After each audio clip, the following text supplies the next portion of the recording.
यार तुमने बताया नहीं कि हम शादी के बाद हनीमून पे कहाँ जाएंगे। पहले शादी तो हो जाने दो। तो शादी तो हो ही जाएगी, उसकी टेंशन मत लो तुम। क्या तुम्हारी मम्मी हमारी शादी के लिए राजी होंगी? तुम उस बात की फिक्र ही मत करो। आखिरकार मैं उनका इकलौता बेटा हूँ और मेरी खुशी में ही उनकी खुशी है। फिर भी मुझे डर लगता है। किस बात से? तुमने ही तो कहा था कि तुम्हारी मम्मी बहुत स्ट्रिक्ट है और तुम अपनी मम्मी की कोई बात नहीं टालते। अगर वो इस रिश्ते के लिए राजी नहीं हुई तो? हाँ वो तो है, मम्मी स्ट्रिक्ट तो है, बट तुम टेंशन ना लो। मैंने उनको तुम्हारे बारे में बता दिया, उनको कोई प्रॉब्लम ही नहीं है। अच्छा जी, तुमने अपनी मम्मी से हमारे रिश्ते के बारे में बात की? मैं नहीं मानती। तुम अपनी मम्मी के आगे एकदम भीगी बिल्ली बने रहते हो। अच्छा फाइन, मैं मानता हूँ मैं थोड़ा मम्मास बॉय टाइप हूँ, बट ट्रस्ट में मैंने खुलकर तो नहीं बट हिंट जरूर दिया है तुम्हारे बारे में।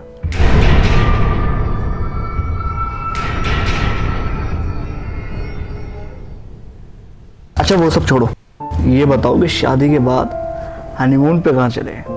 मैंने कभी पहाड़ों पे नहीं गई, मेरे सारे फ्रेंड्स पहाड़ देख चुके हैं। तो हम मसूरी चले? मसूरी? सीरियसली? हाँ, तो मसूरी घूमने में क्या प्रॉब्लम है? यार पलक, तुम भी ना एकदम बच्चों वाली बात करती हो। मतलब क्या रखा है पहाड़ों में? इससे अच्छा ना हम गोवा चलते हैं। और तुम्हें पता है दारू कितनी सस्ती है। छी, मैं तो दारू पीती भी नहीं, सिर्फ तुम ही एंजॉय करोगे, मैं क्या करूंगी हनीमून पे? यार फलक, तुम बिल्कुल ही बच्ची हो, बिल्कुल। तुम्हें पता है मेरे मॉम डैड ना अपने हनीमून पे गोवा गए थे, समझ रही हो? वो भी उस जमाने में। हम तो गोवा चलेंगे और पहाड़ों पे फिर कभी चलेंगे। तुम ना मेरी कोई बात नहीं मानते, सिर्फ अपनी ही चलाते हो। तुम्हें कभी मेरी मर्जी की फिक्र ही नहीं होती है। मेरी जान, ऐसा नहीं है। अगर मुझे तुम्हारी फिक्र नहीं है तो और किसे होगी? लेकिन हनीमून पे तो हम गोवा ही चलेंगे, ठीक है? और पहाड़ों पर फिर कभी चलेंगे।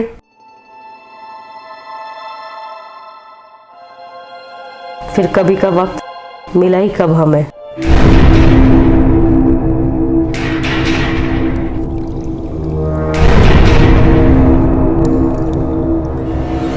तुम्हारा ध्यान किधर है? अच्छा मेरी बात सुनो, तुम्हें कभी मेरा ख्याल ही नहीं होता। हमेशा या अपने दोस्तों में रहते हो या अपने काम में बिजी रहते हो। मेरी जान, ऐसा नहीं है।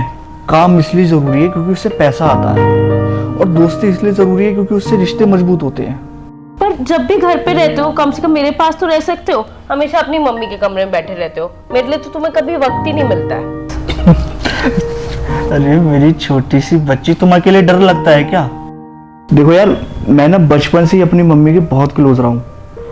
पापा जब ऑफिस चले जाते थे तो मम्मी घर पर अकेले ही रहती थी, और उसके बाद मैं और आकांक्षा पैदा हो गए।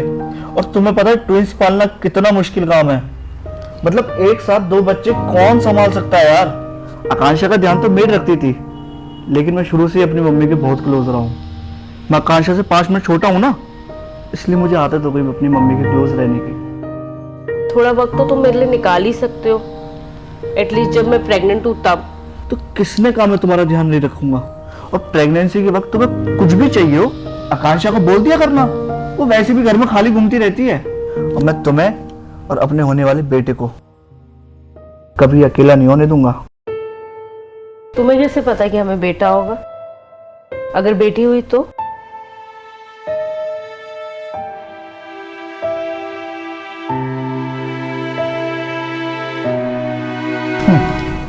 फलक, तुम भी ना कुछ भी बोलती हो।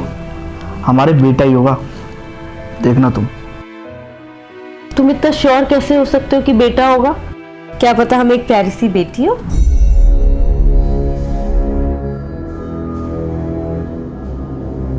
बोला ना बेटा ही होगा। मम्मी जिन गुरुजी के आश्रम में जाती हैं, उन्होंने मेरी कुंडली देख के पहले ही बता दिया था कि शादी के बाद मेरे बेटा ही होगा। तुम्हारे गुरुजी गलत भी तो हो सकते हैं। गुरुजी आज तक कभी गलत ही नहीं निकले।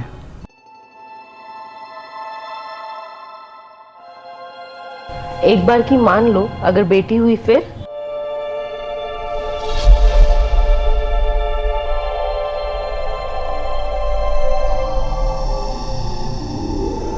तो उसको तुम्हारे अंदर ही खत्म कर देंगे। सिंपल।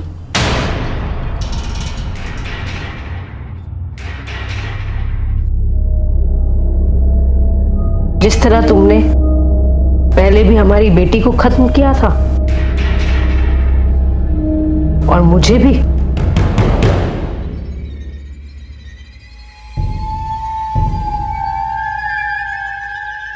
तुम्हारे गुरुजी गलत थे।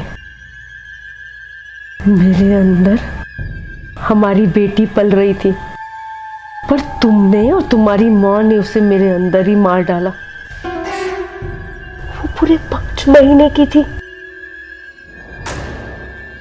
उसने अभी बाहर की दुनिया देखी भी नहीं थी। पर तुमने और तुम्हारी माँ ने ये भी नहीं सोचा कि उस नन्ही सी जान के साथ में तुम लोग मेरी जान भी ले रहे हो।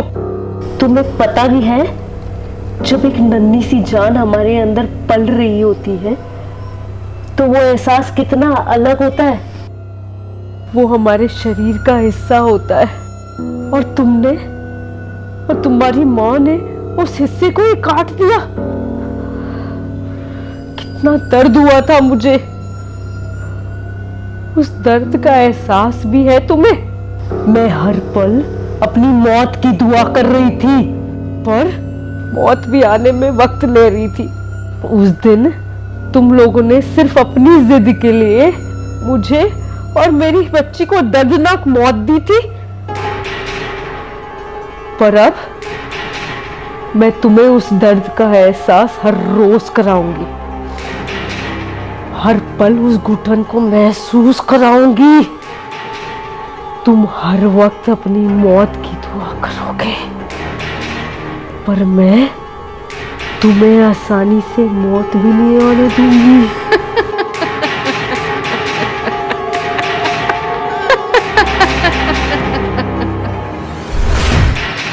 ओ पागल, साले चुप करके बैठ।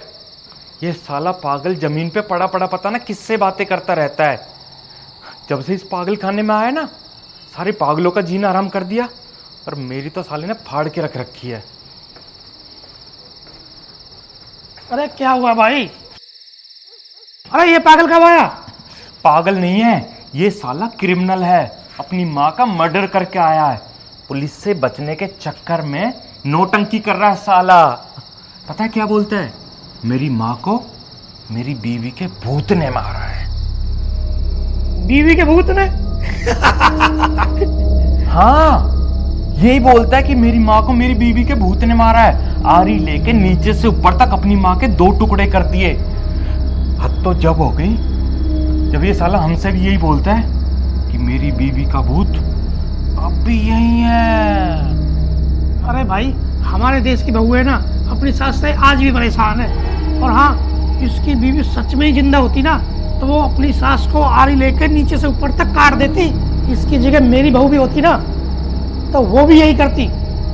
ये साला सास बहू का गड़बड़ चल रहा रे। चलो, हमें क्या लेना। चुप करके बैठ साला।